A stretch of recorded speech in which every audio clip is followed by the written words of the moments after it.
So we got a little puddle here, and this puddle has been coming from the transmission on my 1972 Datsun 240Z car here. And she's leaking at the front. It's only leaking when she's running, so it tells me my front pump seal, or whatever you want to call it, is on the transmission. She's not sealing up anymore. Now these ones, they have a paper gasket, what they call a front cover gasket, and then also a front seal. So I've got those on order. They're not here yet, but I've got to get this transmission out to change those, so because it's at the front here. And it'll give me an opportunity to take a look at what kind of clutch was put in here by the previous owner as well. Hopefully I've got this jacked up high enough to get it out of here, but it looks like to do this job, we're gonna have to remove the slave cylinder here, remove the wiring anyways on the reverse switch here, remove the speedometer cable here, remove the drive shaft back here, and then undo all the bell housing bolts up here, and then we'll put it on the jack and we'll lower it down. So don't think it's going to be a big job. I might have to take the starter off. I'm not sure. I'll have to look at that yet. Starter.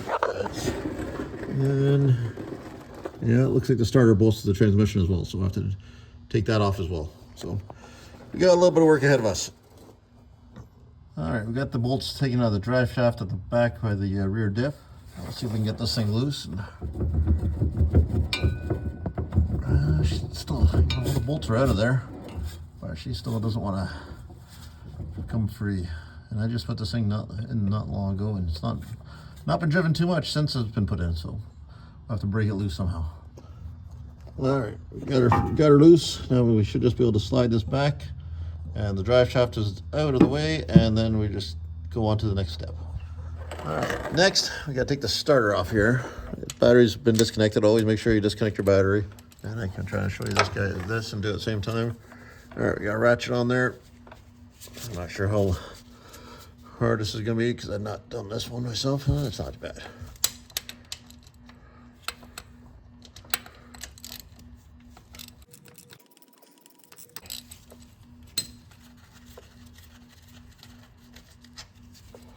There's one. While I'm here,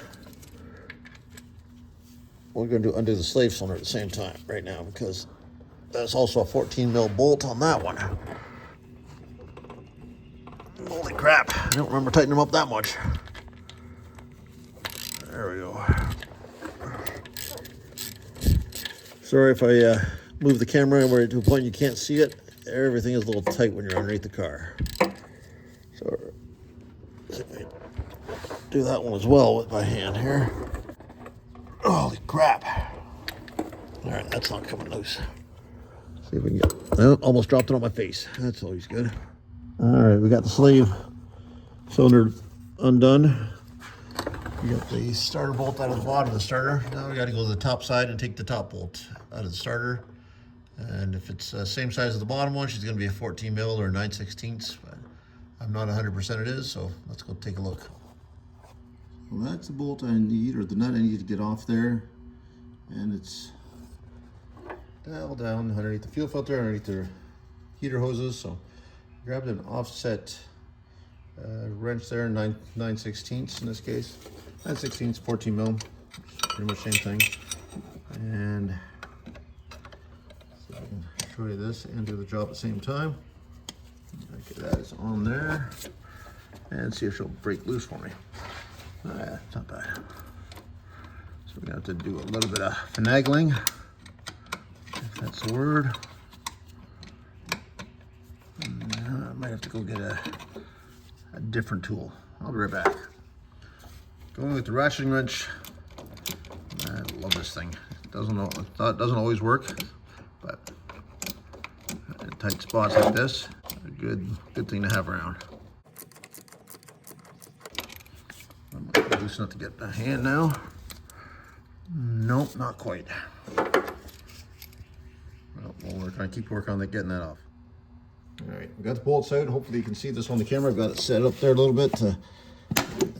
That's it. That's all there is to it. So you can see that, I think, right there. That's the end of the starter. On these ones, they just, when you engage the starter, it just pops out here and engages the flywheel. Don't ever put power to these ones when it's not on the car, because that thing could potentially go flying out. I'm not 100% it will, but I've heard that can happen. And there she is. Now we're gonna take out a couple of small parts underneath there, like that. The reverse light switch I already had disconnected. I might have seen the wires hanging down there before, but I got to take off the speedometer cable, and then we'll get to these bolts. You can see there on top. All right, so we're getting some channel lock pliers. We're gonna see if we can. That turned pretty easy. It's also been, looks like it's been soaked in some fluid there. Hopefully, I'm not sure if anything's gonna pour it on me when I take this off, so shouldn't be much left in there, but we're gonna move out of the way just in case. Yeah, we're losing some fluid there. So that's all that's on there, and just a squared off cable on the end to drive your speedometer. So we got that out of there. Now we're gonna have to undo these bolts here, one on each side. Of course, the other one's kind of on behind the exhaust over on this side, if you can see that. We should be able to get a tool in there to get that out and start removing the bell housing bolts as well up there. All right, I got the jack underneath the transmission. I'm gonna undo these 14 mil bolts that hold that mount in place and take that red mount out of there next. Let's see if we can get these out of here. Make sure your transmission is supported before you do this one.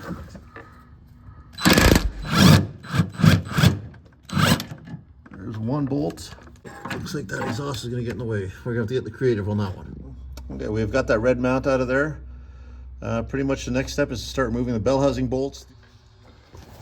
So we're gonna start loosening up the bell housing bolts next. These are 14 or 9/16 as well. I have that same box head and wrench. Not exactly the right tool for the job, but it should work in this case. And see how, now I'm gonna make the same mistake I like to make a lot, where I'm gonna tighten it instead of loosen it, so let's push it away from me here.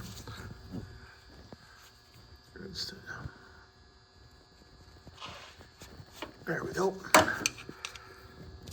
Loosen up all those and just slowly bring down. We got, like I said, it's on the jack now. Got 1, 2 on top here. There's a couple more down there. So we'll get her all loosened up slowly. All right, so it looks like there's only 4 bolts holding this transmission to the engine. And I think I've got them all out. There's one there. And then the rest you get from the top. Only one of them I had to do from the bottom, and that's this one here beside the slave cylinder there. So now we gotta try to wiggle it and see if we can get this out of here without dropping it. So wish me luck. For future reference, and for anybody that has not done this job before, and I haven't looked it up, I really probably should have, take the shifter off first, because we are backed right up against this thing. It's almost enough to come out of the transmission or rid of the clutch, but just not enough. So I think we're gonna have to disconnect the shifter mechanism here, and that doesn't look like a big job, but just something we should do ahead of time next time. So these are called E-clips if you've never dealt with them before, and they are literally the work of the devil. Sometimes they're a necessary evil, I get it, but they suck. So I've learned to use a magnet right beside it whenever I try to remove one of these, because if not, they go flying and you never find them again. All right, so it was wrong. It's not another clip on the other side. It's just the shaft pushes out. Oh, there goes the magnet. And so now I just got to try to pull that all the way out of there. Come on. Don't fall down.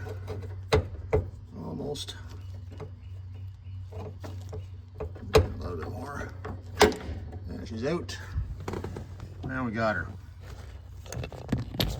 Now we should be able to clear this transmission shifter right out. Where this transmission is actually going to fall down if I do that. So we'll go back under the car and do it from there. So as you can see, she's pretty much out of there. And she's still sitting on the jack. Now pretty much I'm at the point where I need to lower it down, and because I'm working by myself, so I put a couple of spare tires on the other side to hopefully stop it from flopping over the other way. So we'll see if we can lower down some more. And there she goes. There she goes. And we have splashdown.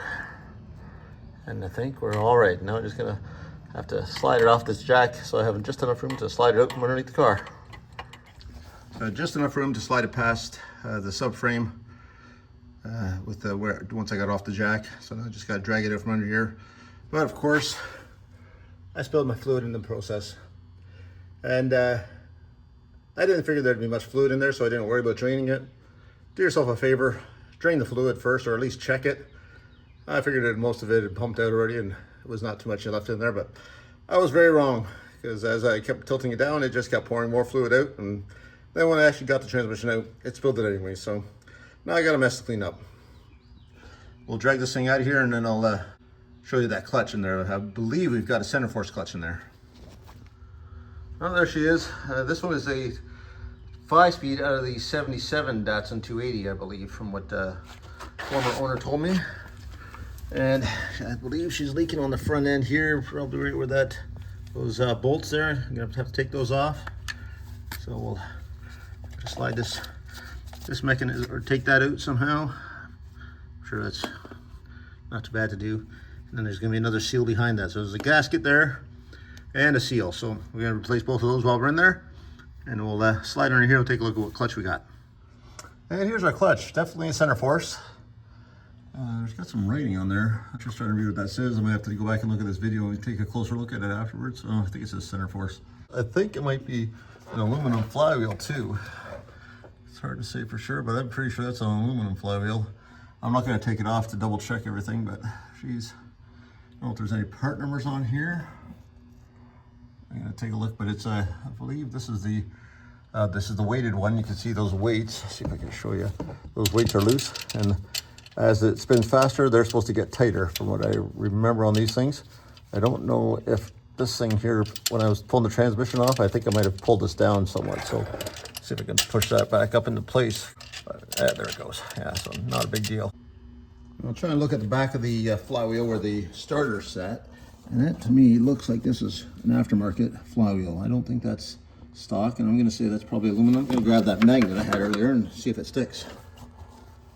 All right, see if we can move this shield kind of back out of the way, see if it'll just hold there for a minute.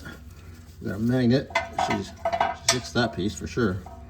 Now, let's see if I can. She wants to stick to the block.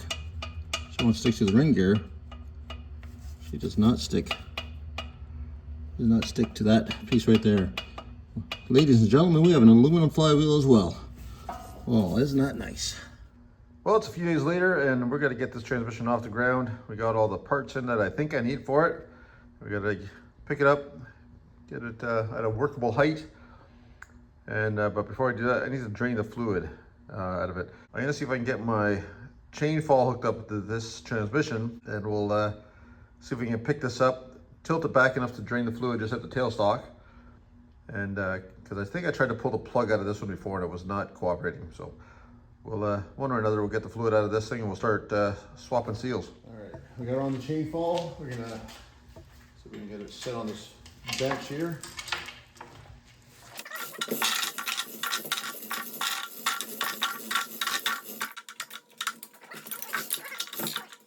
Drop it down all the way. I'm gonna make sure I strap that thing down so it's not gonna go anywhere when I'm working on it. Because the last thing I need for it is to roll off. It's got a ratchet strap strapped around there, a couple pieces of wood locked it on each side so it can't roll. And just so it can't go anywhere. You don't want it to be able to roll off, and obviously fall on you is first thing, or wreck your transmission is the second thing. I am not going to disconnect the chain fall completely, but I am going to loosen it up. And I'll be honest, as usual, I've never done this job before. I understand the basics of it. So what I got to do here is take your clutch release bearing here. It's going to be attached to your clutch fork there. So that piece there somehow, probably this metal spring clip right in here. And then I got to take out these bolts around this piece here. That's going to be the gasket that I believe is leaking. They seem to be a common item on here. You can see it's all wet down under here. So we're gonna take that out. Then there should be another seal of some sort in here that we're gonna be changing as well. But we'll get to that as we get to it. I also got a new seal for the backside here as well, just because, while you got it out, it's a good time to change it. Yeah, I'm saying out like a Canadian, I know. But that's what you get when you live here. I'm going to try and do a better job of actually documenting what I'm doing. I know a lot of times there's clips where I just do something and then show you afterwards that I've done it. So I'm gonna try to do a better job on this video of actually showing what I'm doing. I've got a tripod, finally. I have not done this job before, so it's gonna be one of those figured out as we go kind of things. Well, that was pretty straightforward. Just unclip that from the fork there. You can see that, hopefully. And that's release bearings out. Clutch fork, I don't know if the clutch fork's got to come out. I'm not sure if it's going to be in the way for that. I'm not even sure how it comes out, but there's always a way. I don't feel like it's very tight in there, held in by very much, so I'm trying to, there. Yeah, there's just a pivot ball there with another spring clip on it. And now our clutch fork is out, just held in by that little, again, a little spring clip in there. And if you can see it, there's a little ball that it pivots on in there, right there. Now, I think my next step is to take that plate off, and that should slide right off of this input shaft here. Yeah, she is a 12 this time. I'm losing my touch.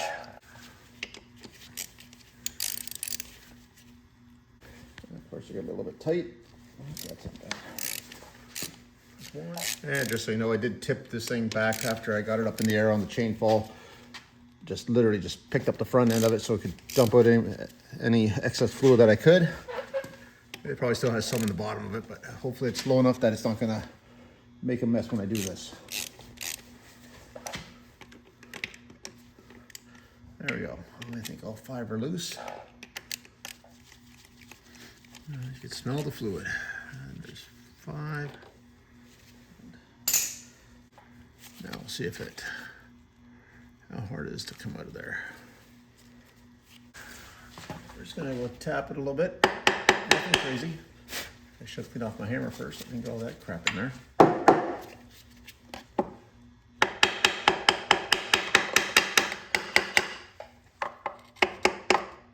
Just around the edge.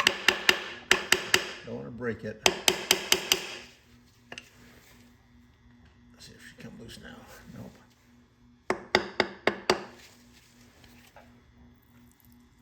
Oh, she's moving. There we go. She's moving now.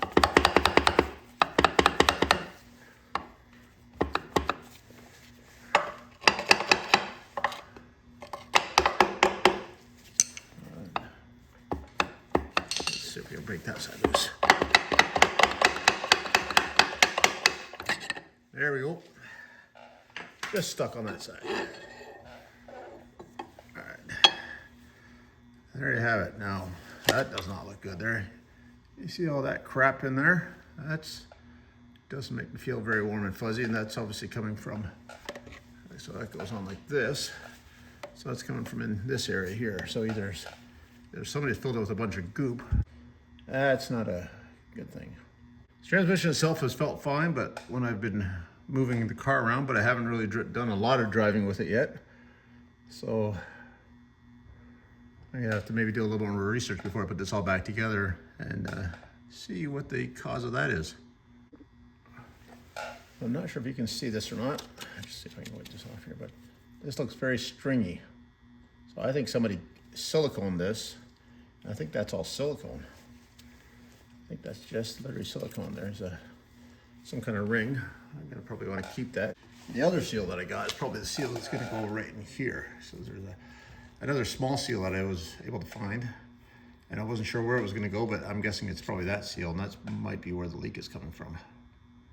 Doesn't look bad shape, but you know, you never know. But that gasket that's back here, it looks like a very thin paper kind of gasket. And if they used not the right kind of goop, we'll say. Let's see if we can, that stuff there. So I can shine the light in here better. Let's see if we can go, like, look at that. That is just, that just feels like rubber. Feels like almost like a silly putty thing. So I think that's probably just RTV that they put in there that either wasn't the right stuff or was mixing with the transmission fluid. That's probably what some of the problem is right there. Okay, now this gasket, this thing feels like it's paper. I don't know if I can, I'm hoping the gasket I got is the right one, and I'm hoping it's better than this. Maybe it has to be this one, maybe just for clearance and tolerances, but I don't know, this one looks pretty flimsy. I brought a screwdriver, that's where's the screwdriver. Maybe it is thicker than I thought. It's definitely stronger than I expect it to be, because I expect it to rip by now. Well, she's not ripping.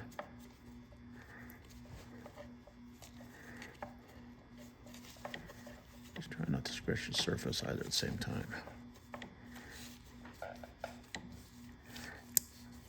Nope, there it rips.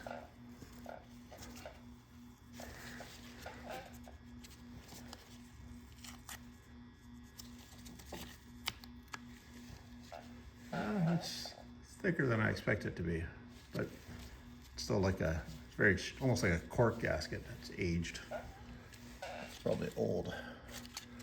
Well, who knows if it's ever been changed before. This transmission is actually a 1977 5-speed. This is not the original transmission to this 72 Datsun. That was 72 would have had a 4-speed transmission.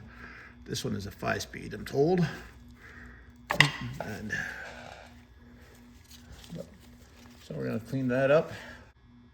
Yeah, I think it's just gonna have to just replace that gasket and then replace that seal and clean up that goop that's in there. But I do want to do a little more research on that first to make sure that there's nothing I need to worry about. But I think it's just that RTV is what I think it is. If you can see this, there's a lovely chunk of it. Focus right there.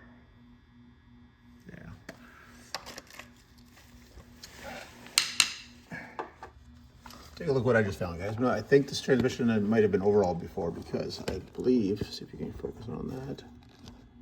That is an NTN bearing. I don't believe that's stock on this one. It is Japanese brand, but it is aftermarket. It even says they're Japan. See if I can find part numbers on here.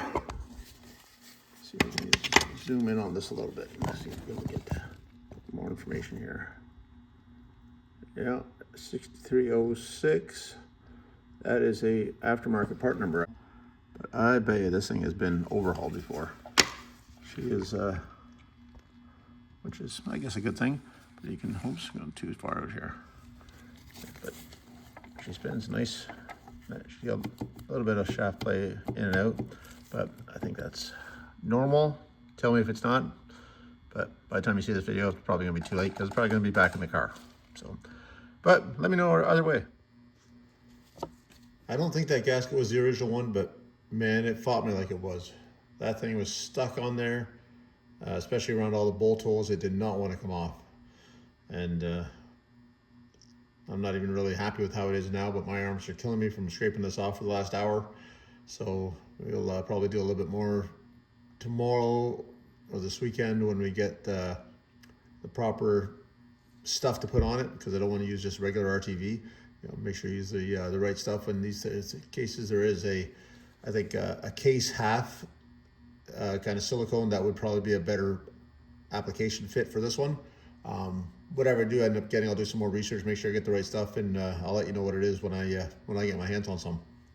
We're gonna take this thing, we're gonna clean it all up, get all that goop out of there that you can see. Like I said, I think that's just rubber silicone. Maybe it's rubber from that seal. But we're going to clean that all up, and then we'll get the RTV, and we'll start reassembly. Well, it's a couple days later. Got the parts are all in. Got the gasket there, and that gasket I was still able to get right from the Nissan dealership locally here. They had to order it for me, and but looks like they still use that gasket on a lot of even newer vehicles, so it's not even obsolete, even though this is from the 70s. And I did do a test fit on it. I'll show you what I'm talking about here. So, and it's gonna sit like that. And just to make sure we got the right one. So we always want to test fit your parts before you install them, because you know, otherwise you're just taking the ball back apart, especially once you put the RTV on it and it dries up. When you get back to cleaning it all off again. So always test fit your parts. But next thing we got to do is get the seal and put it back in here. I'm gonna see if I can press it in just with a vise and a block of wood, but I will probably won't be able to show you that because I'm gonna have to use two hands to do that, and it's over on the bench. And here's what I'm talking about, test fitting. So here's the seal that's got to go in there. I'm gonna put it in there. So she's gonna seal up on there, and it's in there just nice. So hopefully we don't have any more leaks after we get that installed. Got to get that pressed into the housing over here. All right, we've got the new seal put in there. Again, make sure you put the flat side down. I almost went and put it the wrong way. In this case, this is going to be going up against the mating surface in there, so that's actually where you want the oil, or to keep that transmission fluid on the inside over there. So hopefully that makes sense. So I've got this all cleaned up, ready to go. I've got this all piece cleaned up here. I'm going to get some more brake clean and shop towel and clean that up one more time just to make sure it's good to go.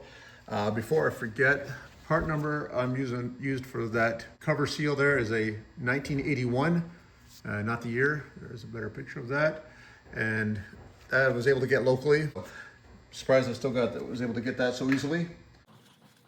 I don't have this transmission strap down right now. I had to use the ratchet strap for something else the other day. I should go get that back on there. I just saw it on the chain.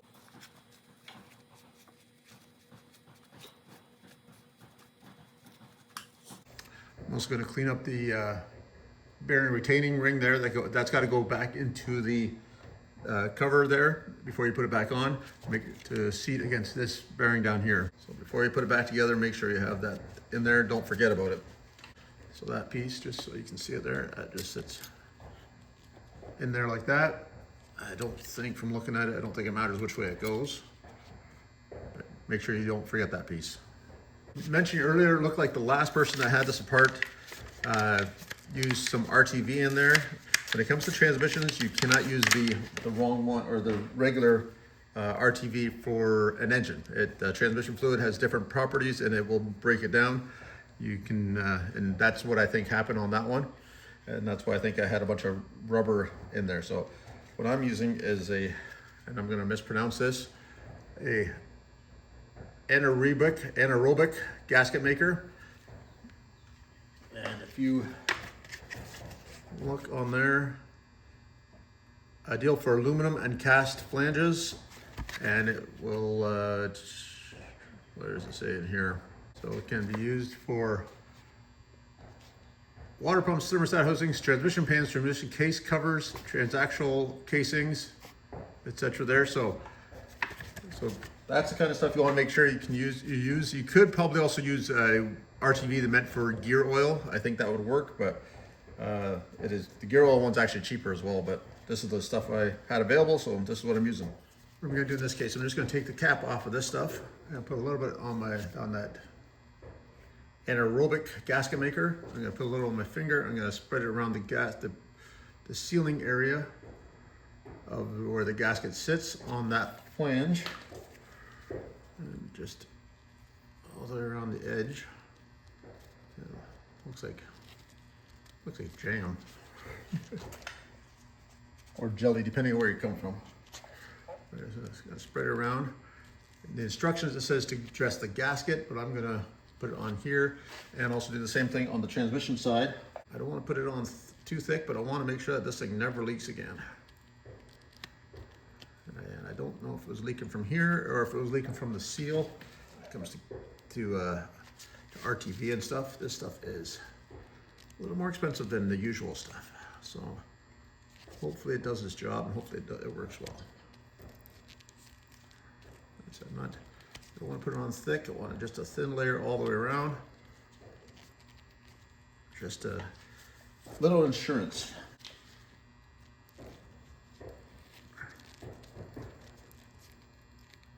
And if you're doing this, make sure you have clean fingers or clean gloves. So that's kind of what I'm talking about there. I get that gasket in place. Make sure you get it the right way. So we're gonna line that up like that. So I'm just gonna go in like that. So you can see that there. Just gotta kind of helps as well. It helps stick it on.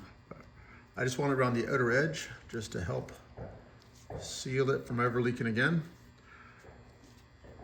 That sets in place. I'm going to do the same thing on the transmission half.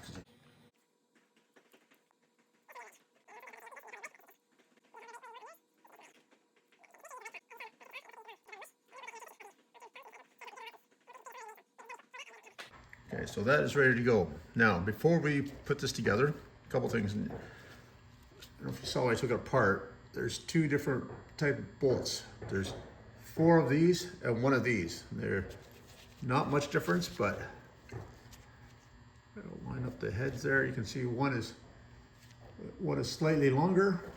The longer one goes in the top, right up here. Top bolt. So we got to make sure we line that up properly. So it's going to be in that position right up there.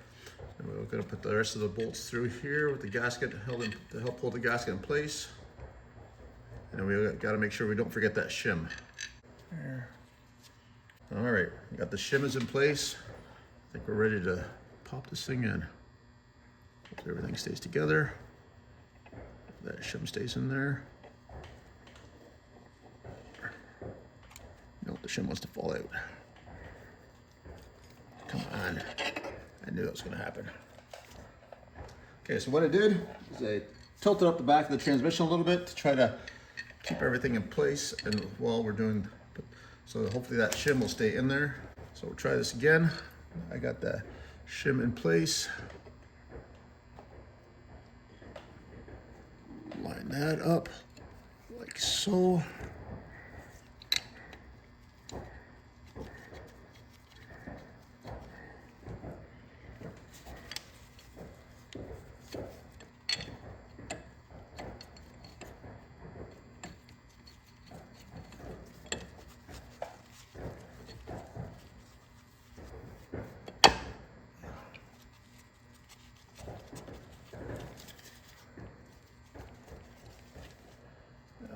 That made it a little bit easier. Thanks to him for having putting that information out there already. So, just starting these up for now. And we'll get the torque wrench out and we'll torque these up properly. So, because this is an old school transmission, the only closest thing or best thing I got for this job is a old school dial indicator style torque wrench. So, don't have one of the fancy ones when it comes to anything that low. So we're gonna just eyeball that. So we're going 0, 5.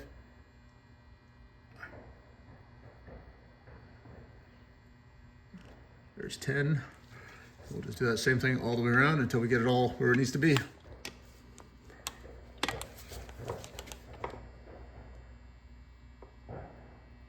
Good. And good. There we go. This should all be good. Everything looks like it's spinning nicely. Before I finish this up, whenever I do a clutch install, I like to put the lube up the splines with this long-lasting. I'll put it out the right side if you can see it. Long life grease from Liqui Moly. I use that on all my clutch installs. We'll just again put some on the splines here. I'm actually going to put that on where the throw-out bearing slides as well. Just helps keep things moving. And put it on the pivot ball as well for the clutch fork. Now before we install the clutch fork, I'm going to see if I can clean that up. She's all dirty just probably from the oil leaking out of the transmission and splattering everywhere. So we're going to see if we can clean that up a little bit first. It's a little better. It's not perfect. You can see it's some paint, some chunks off of there that are not, but I'm not repainting it. It is good enough for what I'm doing. This is not a perfect restoration in this case. It is just this car is going to be a cruiser, and nobody's ever going to see this again until next time it gets taken apart, and hopefully it's not by me. So to install this, so you see there, it's got a spring clip on the back. You basically push that ball that's down here over there. I don't know if you can see it from that angle. Let me see if I can show you. So the ball right here, that one right there, you're gonna push that into the, push that in here, and it's gonna slide up and lock in place up here. So let's see if I can, so we're gonna push that in here like this. Push it through the hole where the clutch fork's gotta go through. Push it through there. There we go, just like that. Gotta clean up the release bearing a little bit because it's obviously been getting some grunge on it, but still spins. Not a lot of play in it, should be all right. Again, these are the kind of things if you're not sure, change them while you're in there. This one looks okay. Now, to get it in place,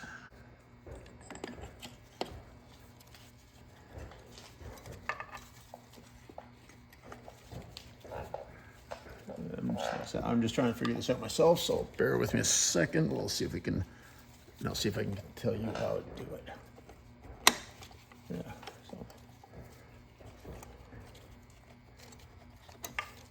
so basically when I'm putting it in, and lift up that clip and it's gonna lock in here behind the clutch fork. So these clips here are gonna lock in behind the fork.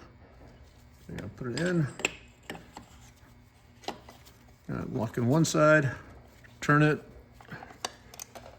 give it a spin, lock in the other side. Now she's on there.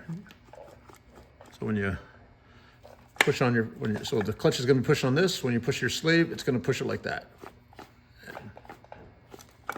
And that's all there is to it. Time to do the seal on the output shaft side. For this one, I'm using national number 710324. And we're just took it out of the box there. Want to make sure it looks correct. That looks like it should work. I got to get that seal out of there without damaging anything. So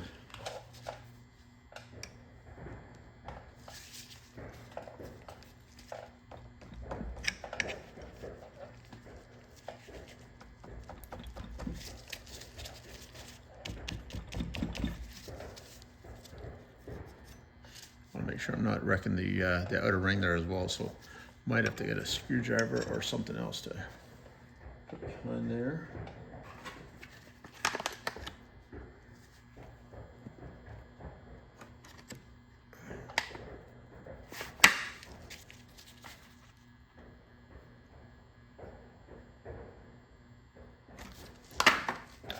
Just like that, we're out of there.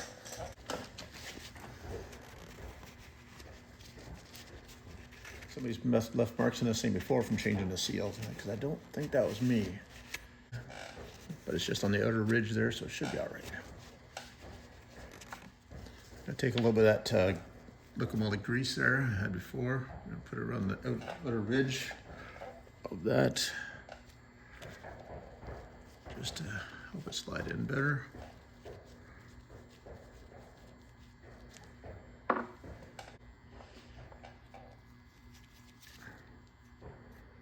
Get it started. I'm going to use a big socket just to tap it in. You always want to try to get as close as you can with whatever you're using. Just do it gently and slowly. I think we're almost there. We're going to go take a look back at that original. I started the video taking the seal out. We'll see how it looks compared to that. And just make sure in as far as we need to be, and we'll be right back. All right, we tapped in a little bit more just to make sure it matched up and it was seated properly. I think we're good there. And so we got the front done, we got the rear output shaft seal done, and now we just gotta try to get this thing back in the car. All right, this is my first time doing this, just doing it by myself, so wish me luck. Hopefully everything goes smoothly.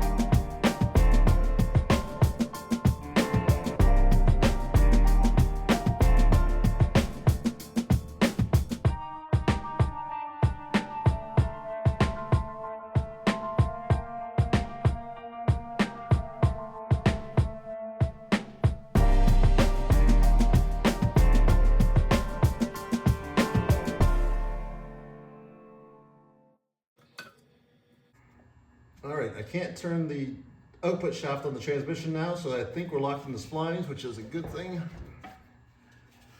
Let's see. Oh, there we go. That's what I wanted. Thank you. That is exactly how you want it to go. Well, as close as you can expect with one person. Now we're gonna line up these bolt holes. We're gonna start snugging it up. Perfect. So there's a dowel on top here. We gotta line that up. That's what's gonna be most important. And once we get that in there, we're good to go. Okay, here. So you can see right there, there's a dowel that needs to be lined up back there. See if I can get this to focus again. Right back there, at the top of the transmission, there's a dowel that lines up with the, to line up the transmission and the block. And once you got that in place, you can line up your bolts down there, and then 2 on the other side, and away you go. Let's see if I can do the ones from this side first here. I'm sorry if I get my body's in the way, but can't see where the camera is actually looking right now. It's in the hole, but not catching the threads yet. That's all right. We'll get to the next one up here. Trying to stay out of the way, but I don't think it's gonna work. There we go. That one's caught the threads on that one. We'll put this light back down here so you guys can see from this side.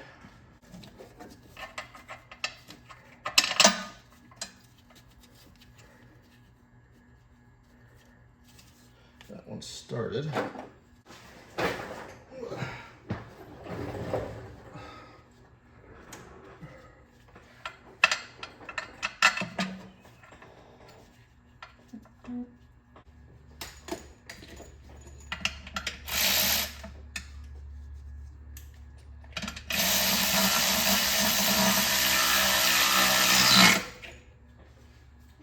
Let's go. She's coming together now.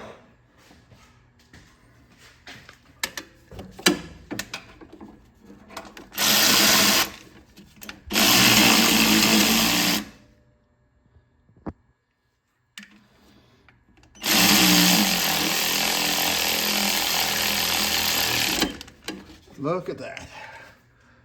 Right up to this. Nice and easy.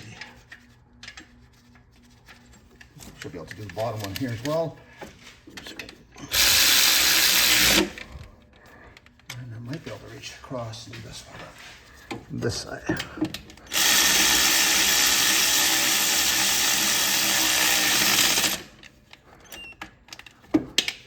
There we go. We'll have to torque them down, but that is awesome. That is how you get a transmission in by yourself on a Datsun 240Z. What a pain in the butt. But if you've watched any of my videos, it doesn't seem like anything's ever easy for me. So I'll wrap up this video here. Still got to put in the starter. Still got to sit in right here. Still got to put in the reverse light switch or hook that back up. It's still got to hook up the speedometer cable and the drive shaft and add fluid. But you guys already saw me take it all apart. Basically just got to reverse it. And then we'll, hopefully she doesn't leak anymore after that. Should be all better than it was before. And thanks again for watching if you made it this far. Thanks to Cars, Bikes, and Coffee. I took a quick look at his video on how to do this seals on these transmissions, just to make sure I was on the right track. And thanks to all the guys in the Datsun community that are keeping these cars alive and keeping them kicking. Appreciate you watching. Have a good day, and we'll see you in the next one. Bye-bye.